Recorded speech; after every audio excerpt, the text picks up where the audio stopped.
Bienvenidos, mi nombre es Xavier Siliento y esto es Partida de Locos. Hoy vamos a estar aprendiendo a jugar Castle Party. Es un juego diseñado por Eugeni Castaño y Joseph Ayoue y el arte es de Lauriel.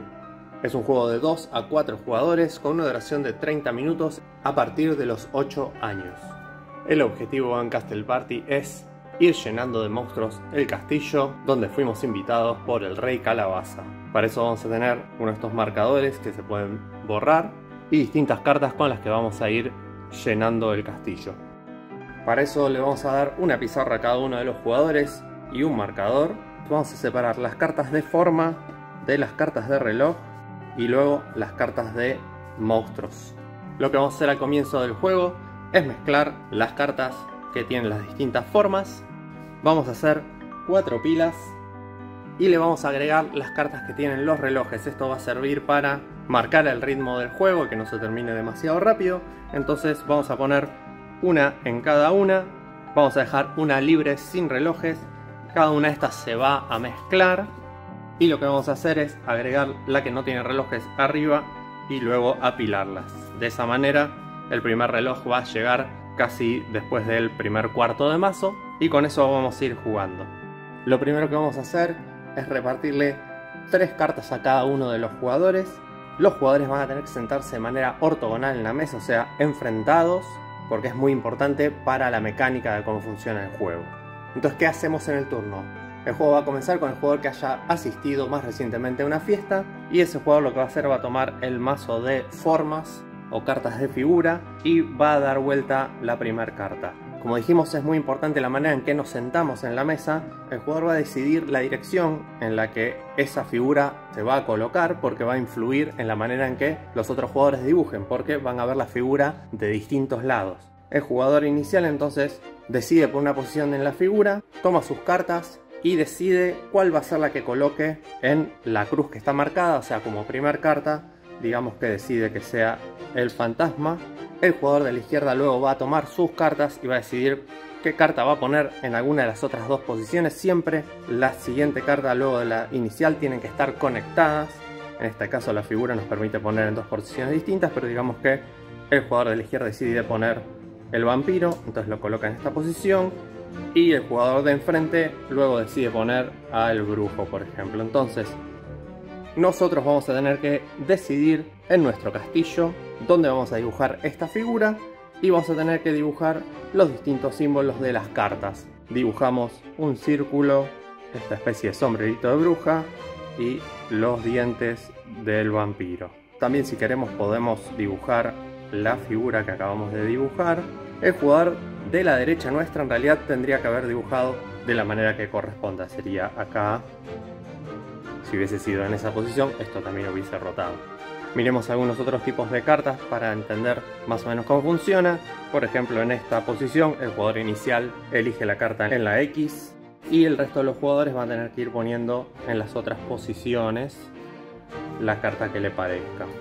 Ahora que vemos algunas cartas, podemos comentarle que hay 5 facciones distintas. Técnicamente son 6. Tenemos a las brujas, a los vampiros, los fantasmas, los esqueletos, la familia Frankenstein y finalmente los unicornios. Volviendo a nuestra posición original, que era, creo que de esta manera, es posible que, por ejemplo, jugando de a 4 jugadores haya una figura donde solo pongamos cartas 3 de los jugadores. Una vez que ponemos una carta, levantamos una para recuperar en nuestra mano. Levantamos las cartas y pasamos al siguiente jugador. A medida que se vaya llenando el castillo con distintas formas, se nos van a empezar a acabar los lugares. Es muy posible que tengamos que dibujar fuera de los límites de nuestro castillo la cantidad de espacios que esté dibujada sobre el foso de agua, que hay cocodrilos. Esto hacia el final del juego nos va a restar un punto. Aquellas figuras que hagan que dibujemos sobre el puente de entrada no van a restar puntos, pero tampoco nos van a sumar puntos. Una vez que se termina el turno, levantamos las cartas y generamos un mazo de descarte a un costado, porque quizás las tengamos que reutilizar.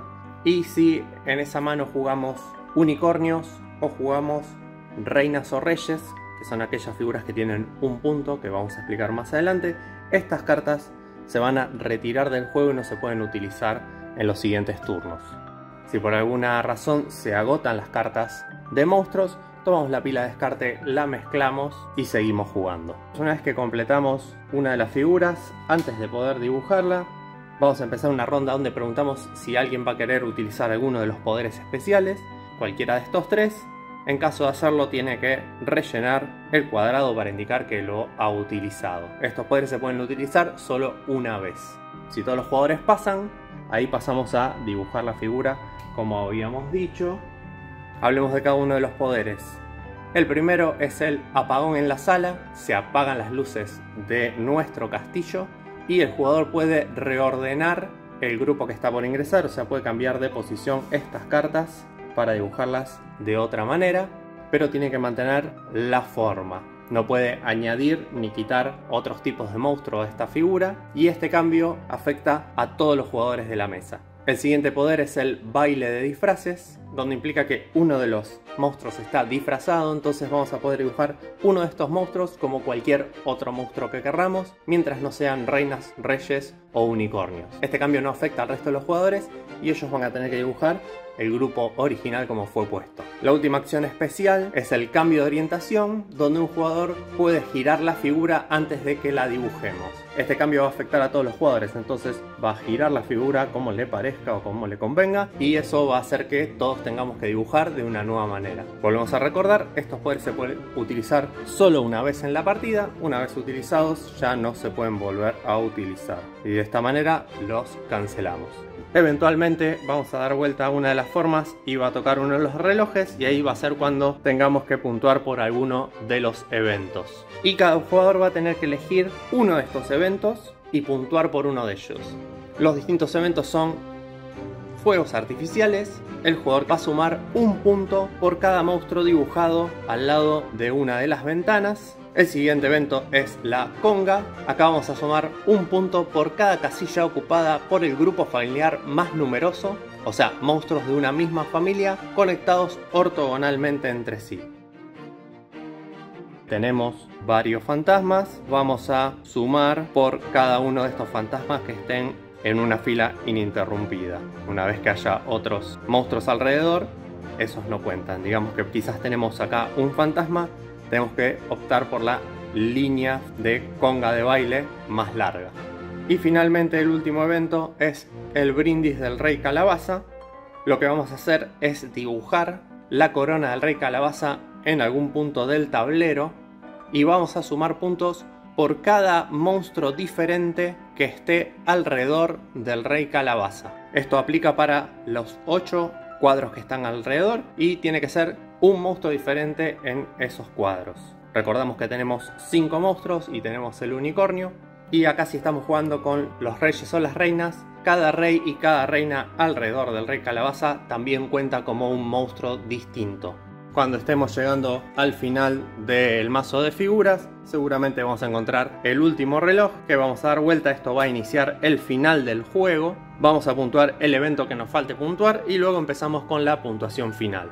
Por cada una de las razas, están anotadas acá, vamos a buscar el grupo más grande conectado ortogonalmente, o sea, arriba, abajo, izquierda, derecha, y vamos a sumar un punto por cada uno. Por ejemplo, acá tenemos un grupo grande de círculos. Vamos a contar la cantidad de círculos que tenemos, que son los fantasmas. Acá en este caso tenemos 9, por ejemplo, pero digamos que acá por esta zona tenemos otro grupo. Solo vamos a sumar el grupo más grande de círculos que tengamos conectados ortogonalmente. Si estamos jugando con la opción de reinas o reyes, o sea, las cartas que tenían el punto, si las reinas o reyes están en ese grupo más numeroso que vamos a puntuar, vamos a obtener un punto adicional que esté alrededor de esta reina o rey ortogonalmente en contacto con la reina o rey. Vamos a anotar el resultado y vamos a continuar con las distintas razas. Luego pasamos a puntuar por la cantidad de unicornios, y la manera de puntuar los unicornios es por también el grupo más numeroso que tengamos. Si tenemos un unicornio suelto solo, van a ser menos 5 puntos. 2 unicornios juntos, vamos a sumar un solo punto por el grupo. Si tenemos 3 unicornios, vamos a sumar 5 puntos. Si tenemos 4, vamos a sumar 10. Y si tenemos 5, vamos a sumar 15. Luego vamos a puntuar por las acciones especiales, o sea, estas acciones. Si no utilizamos una acción especial, vamos a sumar 2 puntos por cada una de ellas que no hayamos utilizado.